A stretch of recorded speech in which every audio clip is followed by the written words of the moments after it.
এই সবাই শুনে যাও, আমার এখানে কিছু টাকা হারিয়ে গিয়েছে। যে খুঁজে পাবে তাকে 1000 টাকা পুরস্কার দেওয়া হবে।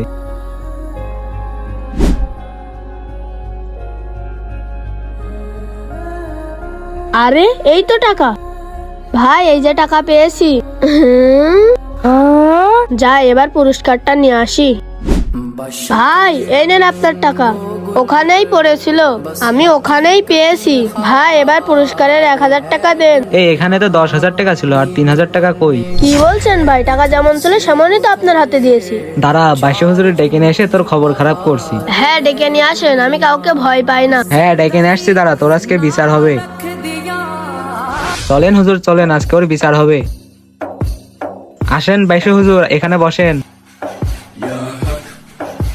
হুজুর এই টাকাটা আমার হারিয়ে গিয়েছিল। এখানে 10,000 টাকা ছিল, ওই ছেলে খুঁজে পেয়েছিল। 3,000 টাকা ও মেরে দিয়েছে। না বাসে হুজুর, এখানে 7000 টাকাই ছিল, আমি চুরি করিনি। কই টাকাটা দেখি। এই নেন হুজুর। তুমি কি শিওর তোমার 10,000 টাকা হারিয়েছে? আমি একদম নিশ্চিত আমার 10,000 টাকাই হারিয়েছিল। তাহলে এই টাকাটা তোমার না। তোমার টাকার বান্ডিলে তো 10,000 টাকা ছিল, এখানে তো 7,000 টাকা আছে। তাহলে এই টাকাটা সম্পূর্ণ এই ছোট ভাইয়ের, কারণ এই টাকাগুলো ছোট ভাই পেয়েছে। হ্যাঁ হ্যাঁ একদম ঠিক। নাও নাও ছোট ভাই, এই টাকাটা তোমার। বন্ধুরা, হুজুর কি ঠিক কাজ করেছে? অবশ্যই কমেন্ট বক্সে জানিয়ে যাবে, আর চ্যানেলটি সাবস্ক্রাইব করে দিও।